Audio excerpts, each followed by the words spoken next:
derdim vardır söyledim. Kapırma o işaretin görmedim. Yürüm yağlar aypattı eller geledim.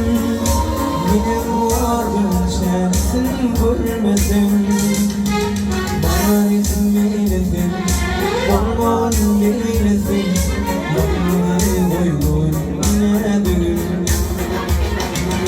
Aslına inandım, fikirlerine inandım.